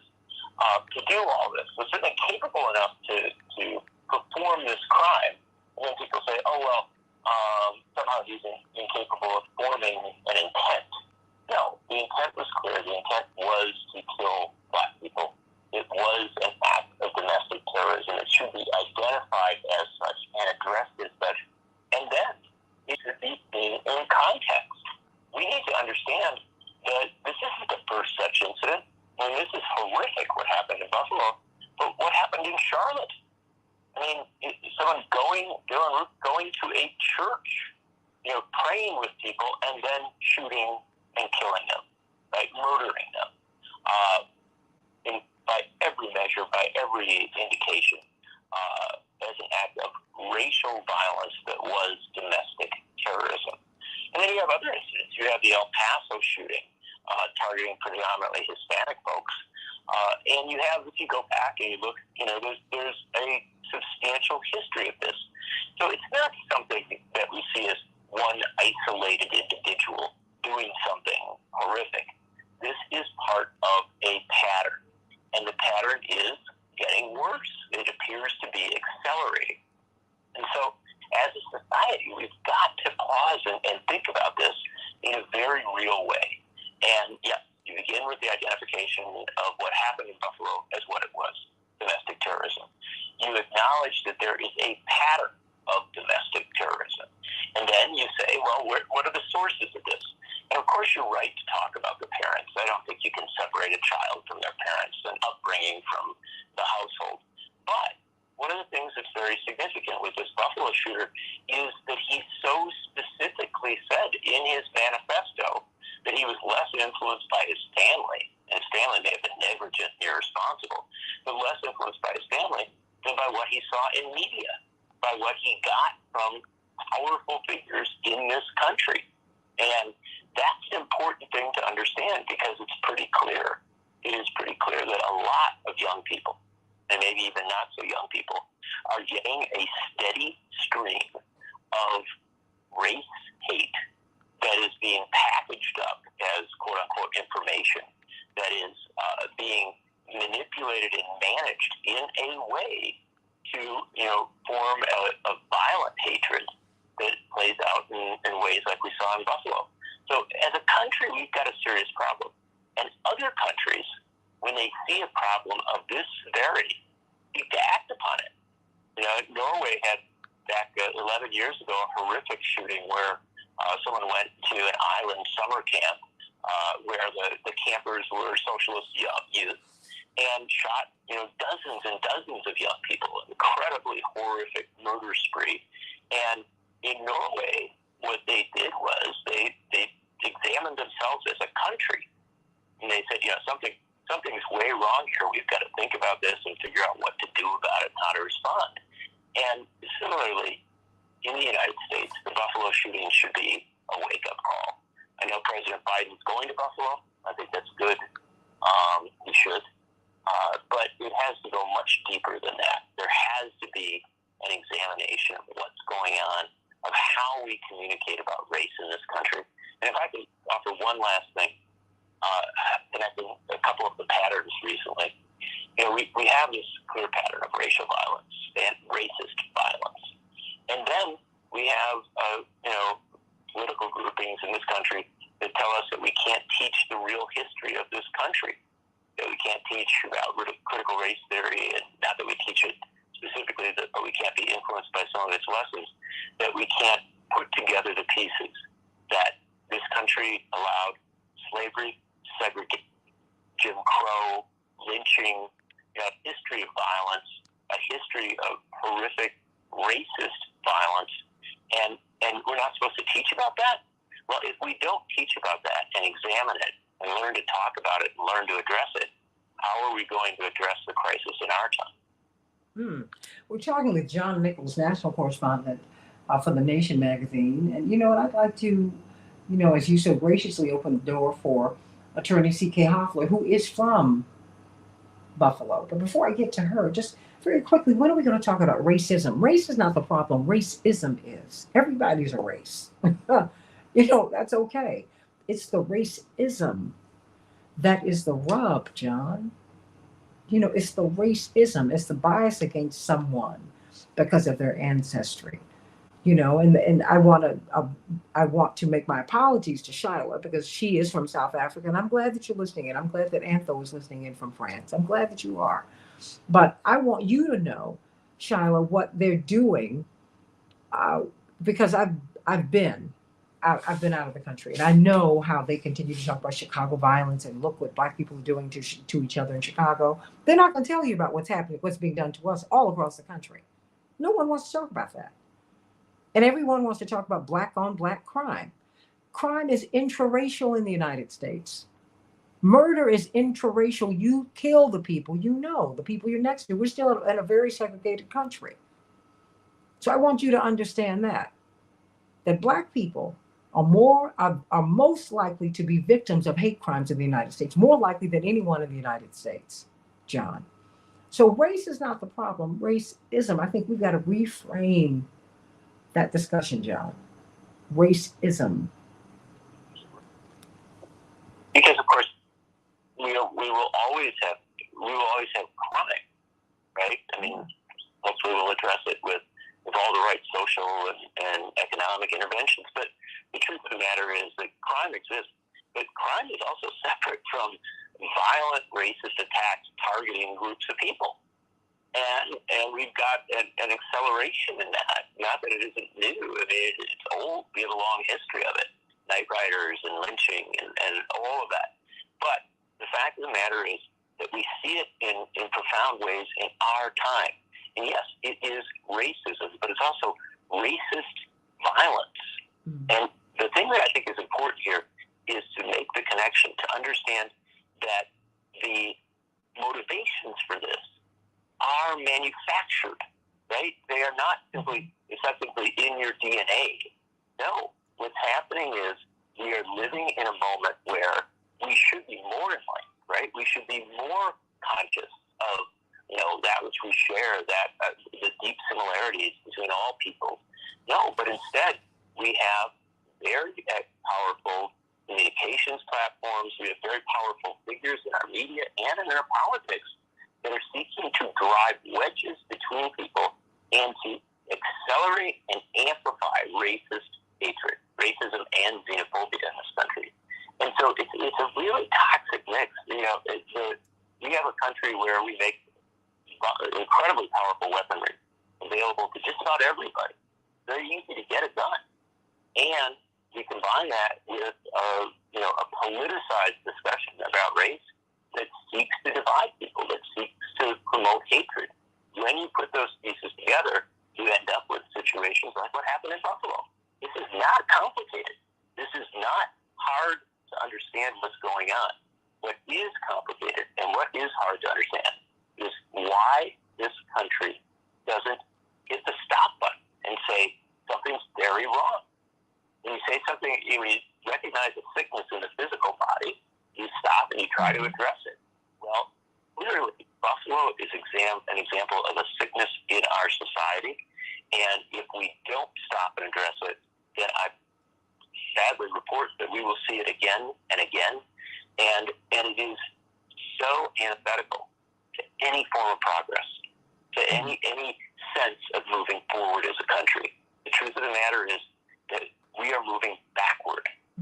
And that is a horrible, horrible thing to say about a country that is so wealthy and so potentially enlightened, but yet refusing to move in a direction that it could. Absolutely. And please, everybody, do not the equivalency between. I mean, what happened in Buffalo, CK, your hometown, horrific. And we always want to downplay what happens to Black people. As well. Maybe if we don't discuss it the way we. No, no, no, no, no, no. If we don't discuss it or if we don't amplify it, no. This was horrific. Horrific, CK. How do you explain this to your sons? One who's on his way to college, one who's in college. I mean, how do you explain this to children? I mean, how? We have a cousin who lives in Buffalo, and I have a sister who lives in Buffalo. And on occasion, they go to Top Supermarket. And so, being from Buffalo, seeing this, it was very difficult for me making calls to the family and friends that I had there, because I was fearful that either they or someone that they knew or someone in our extended circle, our village, had been killed. I mean, it was just that simple. And they're terrified. People are in Buffalo right now, they're terrified. Because this young man, as I said earlier, intended to go on a shooting rampage. They don't know if there are others, because it seems as though he's not acting alone in some respect. That he was fueled by something, by someone, by some group, and perhaps funded. So there is a feeling in Buffalo, in the Black community in particular, that it may not stop here, unless there are significant forces that intervene with things happen to curb the acts of intentional violence against the Black community in Buffalo. So it's really bad. It's a bad situation. And so the discussions that I have with my children, talking to them about the importance of their surroundings, observing their surroundings. If they see anything that is out of line, anything that gives them concern, they should go in the opposite direction. They should report it. That's what I am talking to my children about, because literally they have a target on their back every day. It's a horrible way for a parent to live and for a parent to talk to her or his children every single day. But that's what we've got to do. And that's a terrible state of affairs, Santita. I've got 1 minute left. John Nichols, it belongs to you.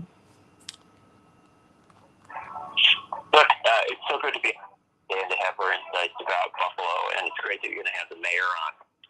It's vital to talk about what happened in Buffalo, because human beings lost their lives unnecessarily to racist violence.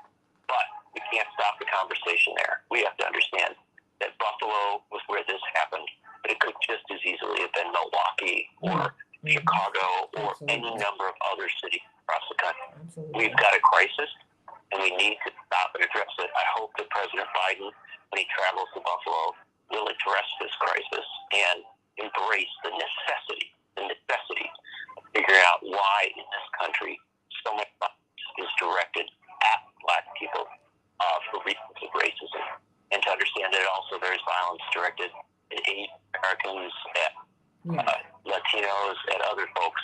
Something's wrong in America, and we can't look away from it any longer. We have to look directly at it and have a program to make sure that this violence stops.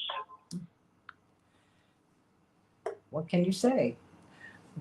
Truer words have not been spoken. It's not just Black people. Black people are targeted, but everybody's feeling this. And this great American experience deserves much, much, much better. Coming up, Mayor Byron Brown, of course, there's nothing, I've got to get you back on in a day or so. Because when we see that the ACA premiums could go up, John, wow. The Coronavirus Criminals and Pandemic Profiteers, your book is prophetic. You got to get that book, everybody. Coronavirus Criminals, Pandemic Profiteers, coming up. Mayor Byron Brown of Buffalo, New York. Want to hear what he has to say, and I want to hear your thoughts, everybody, on the Santita Jackson Show. Back in a minute. Oh.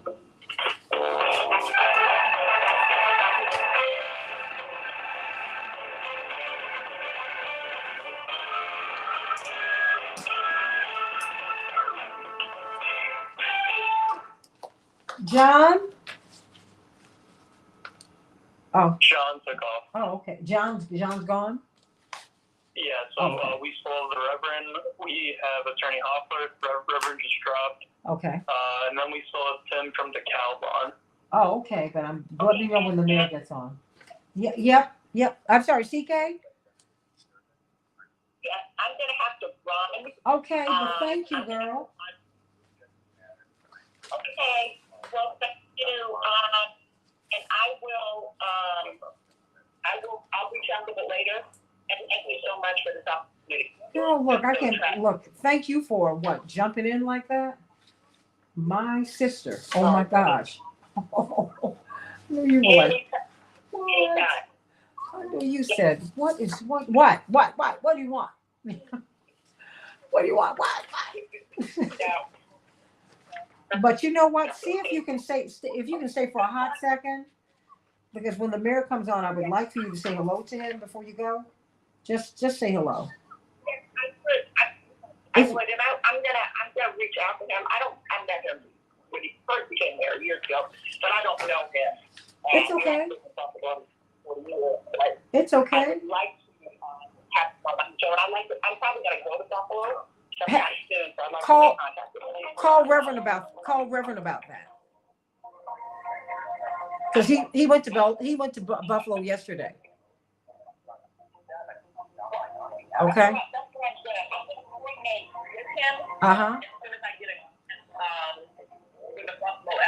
Oh, wait a minute. Hold on. Effie Rolf and everyone. CK's on WAOK. It's in Atlanta. WAOK. WAOK. WAOK in Atlanta. So, Does the mayor say when he's going to be calling? I'm just waiting to find out. He has the numbers. Oh, no, I think he's calling right now. Okay. Okay, very good. Okay, CK, I'm going to introduce you, then I'm going to let you all go, okay? I'll let you go. But I couldn't let you be this close and not say hello. How about that? Come on, girl. Yeah.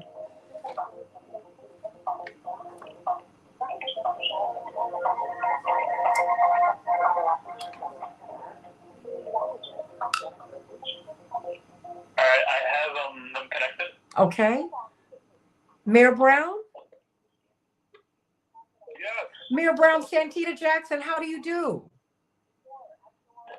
I'm doing well. How are you? I am doing well. We're not on the air just yet, but we're about to come right up. I wanted you to meet before she goes the immediate past president of the National Bar Association. In fact, she and Ben Crump are extremely close, and she's also the chair of Rainbow Push, Attorney C.K. Hoffler. She's a native of Buffalo, so it's a special thrill for her to be able to say hello to you today. CK? Good morning. Good morning, Mr. Mayor. It is great. I met you many, many years ago. I'm originally from Buffalo. Keep on doing what you're doing. And my cousin, I still have family there. And I intend to be involved with Rainbow doing and help Ben in any way that I can. Well, thank you. Thank you so much. It is a difficult time, as you can imagine, for all of us here in Buffalo, but the outpouring of support has been absolutely amazing. Well, you have it from her, and she's connected to all these tens of thousands of lawyers. And whenever I want Ben Crump on my show, she's the one who does. She gets him on for me. 10 seconds. You're in Buffalo now. President of the National Bar Association, from Buffalo. Oh, just bragging. Enough. I will. Okay.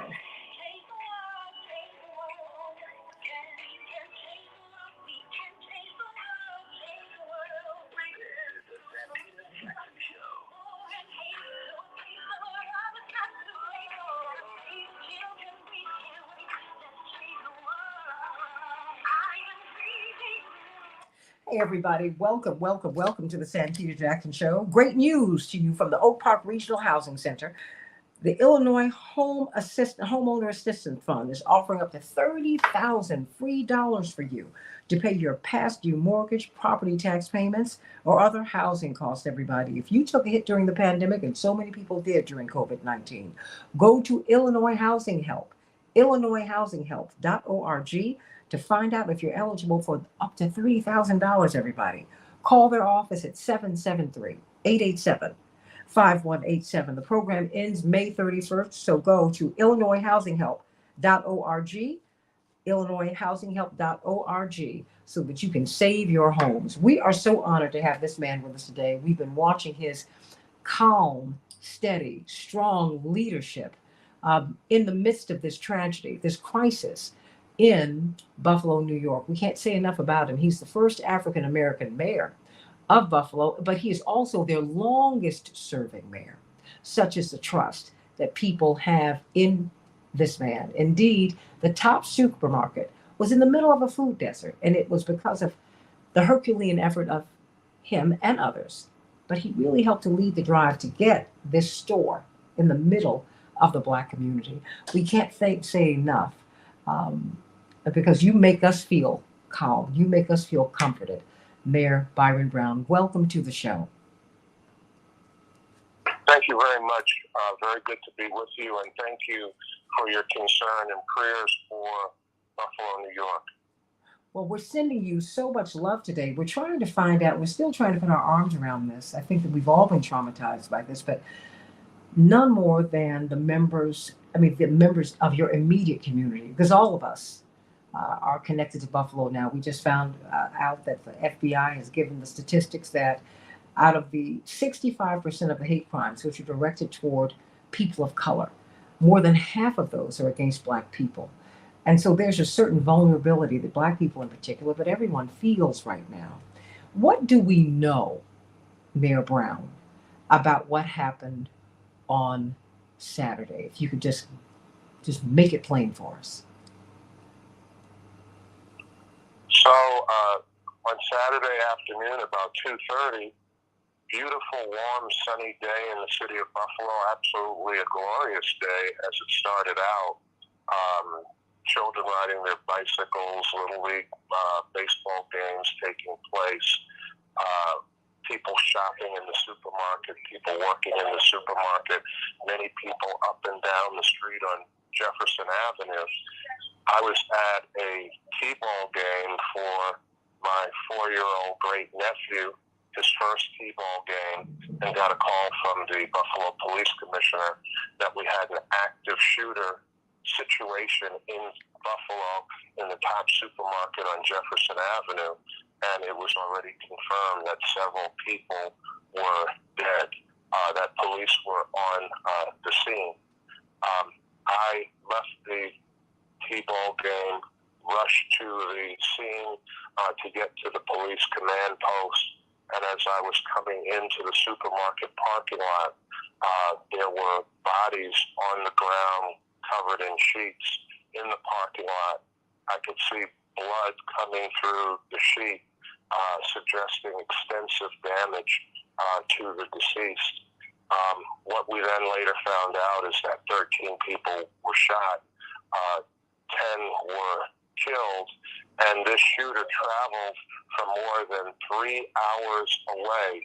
He did not live in this community, was not from this community, and he came here for the express purpose to kill as many Black people as he possibly could. He chose this community and this particular area because he did an internet search and found that there was a density of Black people living and working in this area of the city of Buffalo. He seemed to be someone that was extremely radicalized in white supremacist ideology. He wanted to hurt Black people. He hated Black people, Jewish people, all people of color, and immigrants. And he had some thought of white replacement theory, that people of color, Black people, were replacing white people. Certainly a falsehood, but that was in his head, that was in his heart. He had automatic weapons. He was in tactical gear. He had trained and prepared himself for this. He did reconnaissance on the community to learn the best ways to get in and out of the supermarket, and not for the heroic actions of the store security officer, who was a retired Buffalo police officer, who engaged the suspect, who exchanged fire with him. That slowed him down. He would have been able to kill even more people in the supermarket. Buffalo police arrived about a minute into the incident, the active shooter situation. They were able to get him to surrender himself and arrest him. His plan, had he gotten out of the supermarket, was to go up and down Jefferson Avenue, killing as many people as he possibly could. So as horrific as this situation is and was, it could have been much worse if the police response wasn't quick and immediate and professional, and if the security officer hadn't risked his own life to protect other lives in the store. Indeed, he risked his life and lost his life. Thank you for giving us this overview, Mayor Brown, because it really helps us. You took us there. And I'd like to know from you, we've got the president coming there today, and he's actually going to address this issue. I'd like to know what you need him to say, because this is happening in the context of us finding out through the FBI that more than half of the hate crimes in the United States are committed against Black people. Black people are targeted. We're seeing HBCUs threatened with bomb threats. It's coordinated that they happen on the same day. It seems that as I'm listening to my callers, as I'm listening to people with the messages they send to me, people of color and Black people in particular feel besieged. What does the president need to say? Because I must say your leadership has been calm, it's been steady, it's been soothing, quite frankly, in a time that that quite frankly is unsettling and frightening, Mayor Brown. This is unsettling. It is frightening.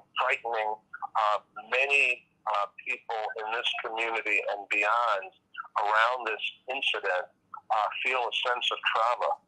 Children in Buffalo have been scared to go back to school.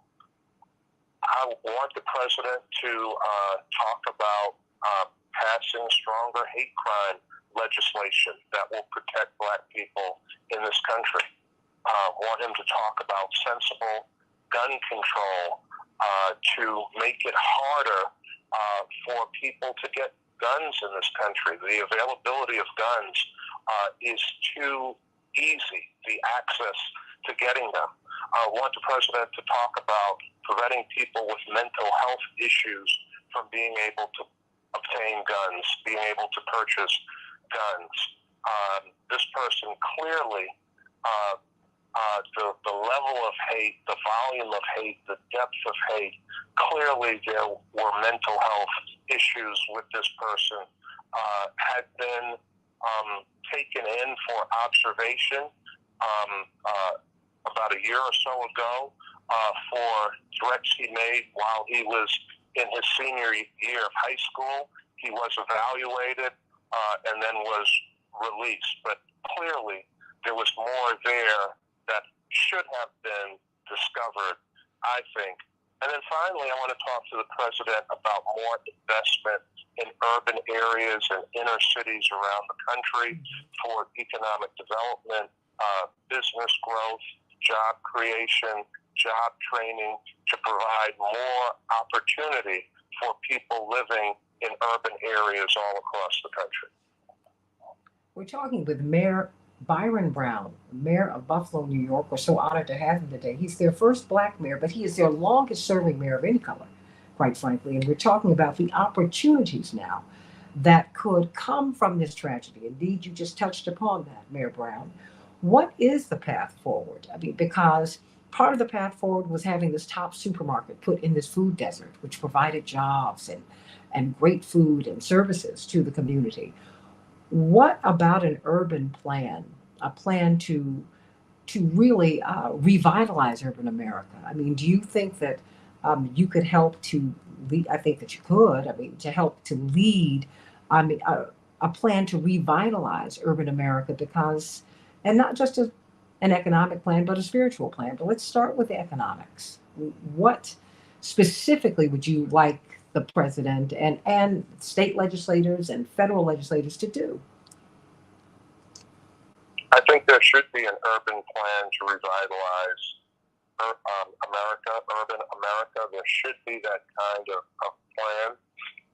We have invested hundreds of millions of dollars in the inner city of Buffalo, and still that is not enough. I don't think there are enough resources in the community at the local level for the kind of revitalization that will be most meaningful. As I look at Jefferson Avenue, and I'm sitting on Jefferson Avenue now across from the Tops, we brought the supermarket here when I was a city council member, when other corporations refused to invest in the inner city of Buffalo. Many food deserts where people in the Black community live. Top Supermarket finally agreed to come in, and this has been one of the most successful supermarkets in that chain. Recently, we worked to bring a Northwest Bank to the community. There's an M&T Bank down the street. In the other direction, we've built new affordable housing further down the street. We have brought a financial wellness center to Jefferson Avenue. And even with those investments and more, there still is so much more that has to be done. So we do need an urban plan, and that plan has to provide more federal and state dollars to urban areas and to the money that cities can provide. Fortunately, through the American Rescue Plan Act that President Biden was able to push through, there will be hundreds of millions of dollars coming to the city of Buffalo. Mm-hmm. And much of it will be directed to the urban community in the city of Buffalo. The new governor of the state of New York, Kathy Hochul, has committed hundreds of millions of dollars to the urban areas in Buffalo. That is a great start, but we need a comprehensive plan for Buffalo and its urban community and urban areas all across the country. Mayor Byron Brown, everybody, of Buffalo, New York. When we look at a comprehensive urban plan, we see that Buffalo has been an example of what a Tops does to a community. When you bring a stable business like that, I think that many people feel that if they bring these big businesses into the community, they won't make money. But you said that that's actually not true. Tops made a lot of money. Tops made a lot of money in the middle of that community. What is your relationship with Tops now? I mean, will the store stay open? What's going to happen next? We continued the relationship with Tops. I have spoken frequently during this to the president and CEO, John Persons, have emphasized the critical importance of reopening the store as quickly as possible. Mr. Persons agrees. That is his commitment. And in the meantime, as the investigation is continuing,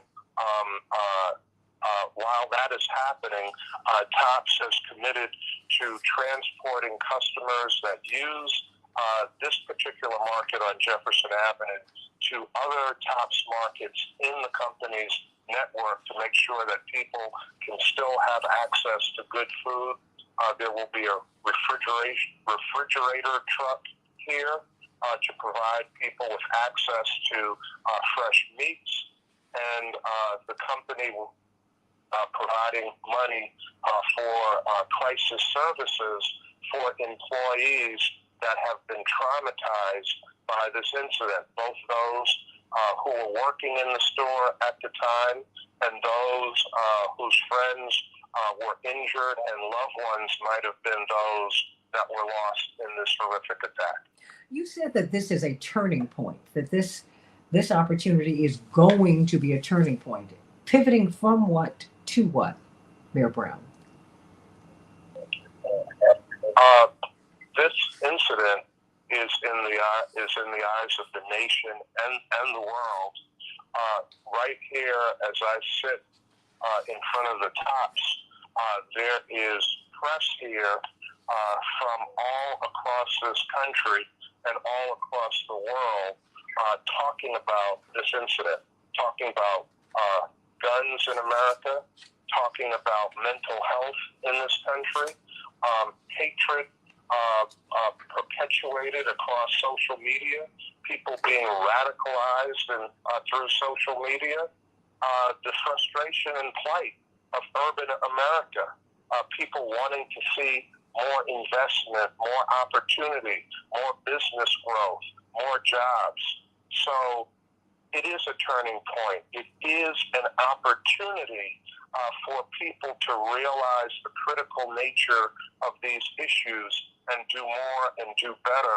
I think that's one of the things that the president's visit here means and will galvanize prayerfully for the rest of this nation, that these are issues that have to be front and center and that must be addressed. We're talking with the mayor of Buffalo, New York, Byron Brown. We only have a couple more minutes with him, so I do have a couple more questions for you. Thank you for being so generous with your time today, Mr. Mayor. This shooter, I say his name, Peyton Gendron, because I don't think that you should hide these people. He is someone who's been able to walk amongst us, and his family, they've walked amongst us, and we didn't know just who he was. That having been said, he subscribes to a white supremacist ideology that, and we're debating critical race theory. Should we discuss what the real history of America and the Americas have been as those of us of African descent and have been brought over here into this part of the world? You're the first African American mayor, but you're also the longest serving mayor of a city that has also been very segregated, just like Chicago, just like Milwaukee, just like Minneapolis, just like America. Very, very, you see a lot of hyper segregation in the urban American world. How do you unite people at a time like this? When we're living in such contentious times, how do you do that? How do you bring people together, Mayor Brown? In Buffalo, how I've tried to do it is to focus on diversity, equity, and inclusion. That's not just for Black people. It's not just for Latino people. It's not just for new Americans. It's for everyone. It's for having communities that are built to provide hope and opportunity for every single resident, regardless of their race, regardless of their religion. I have promoted the concepts of diversity, equity, and inclusion from the very beginning of my service as mayor of the city of Buffalo. Buffalo is known as the city of good neighbors nationally and internationally. We are a warm, loving, welcoming community. And I am reminding people here in Buffalo in particular that we must grieve, we must let out the pain and anger, and then we must come together, because clearly there's much more work to do in this community, in this city, in this country, and we have the strength as a people to do that, because you've talked about the history of slavery and Reconstruction and Jim Crow and the Civil Rights era, things that you and your family know so well and have been leaders in. Black people and their deep faith in God. And God for us, oftentimes making a way out of no way. We have to have that same mentality where we're not going to quit, we're not going to stop, we're not going to let racism, we're not going to let discrimination, we're not going to let hate, we are not going to let those things from stopping us from continuing to rise as a community. And so that has been how I have tried to approach my service as mayor of the city of Buffalo, showing all people respect, showing all people love, and not being afraid to fight for the needs of the Black community and other communities of color. Well, finally, then, why is it important for you to advocate for Black community, for the Black community, for communities of color, for vulnerable communities? Why do you think that's important? Because many Black elected officials, and you're in a city that has had a history of segregation like Chicago, like America has. Many would say, you know what, let me just get in here and let me try to make my way through here. But you've not been shy about that, Mayor Brown. Please speak to that before you go. It's important to fight for the Black community and other marginalized communities because of the disinvestment, because of the racism, because of the systemic locking out of opportunity.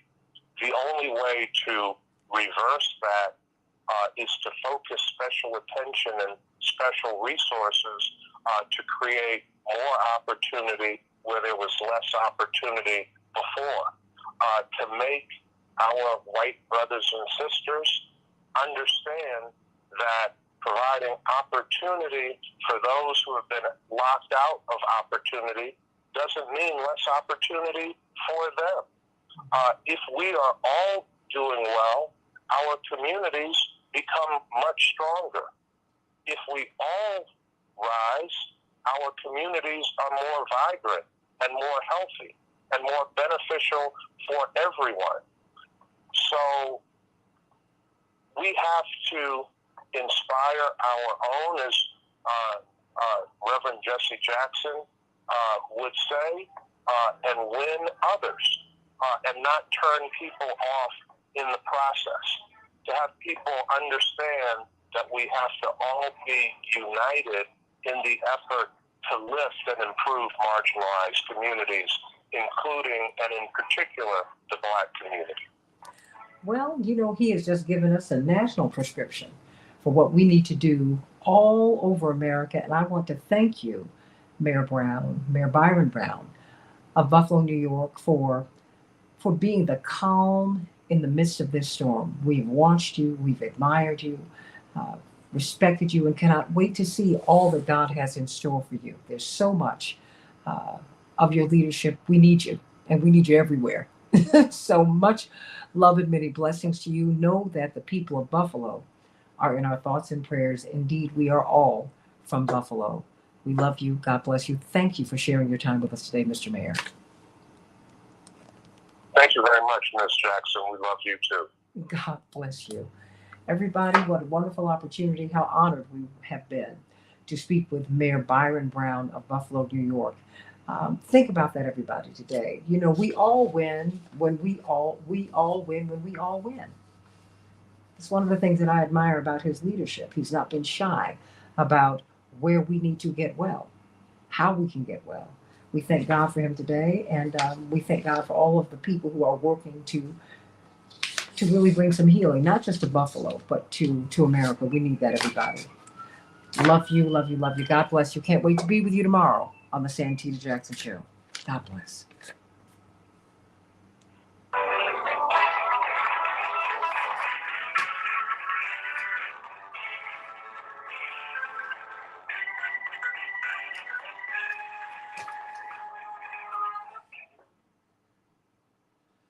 All righty, dighty. Everybody, Coach May, is Tim still there? No, everyone dropped. Okay, well, I'm going to let everyone go. I love you, love you, love you. And of course, everybody, go to WAOK. Of course, thank you, sweetie. WAOK is where attorney C.K. Hoffler will be having her show at 10 o'clock Central Standard Time, 11 o'clock Eastern Time. So you don't want to miss it. And just thank you all for pivoting with us today. We were really blessed to have the mayor with us. Wow. Really, really, really, really, really blessed. And just can't wait to see what else he'll be doing with his future. We need more bold leadership like his. I love you, everybody. That's right, WAOK. That's right. That's right. She's going to be talking about this today. So I love you, everybody. Thank you for being with the Santita Jackson Show today. Everybody, please like and share. Please like and share, like and share, like and share, like and share, like and share. Like and share, like and share, everybody. Like and share the show today. Like and share, like and share. Love you. God bless you. See you tomorrow.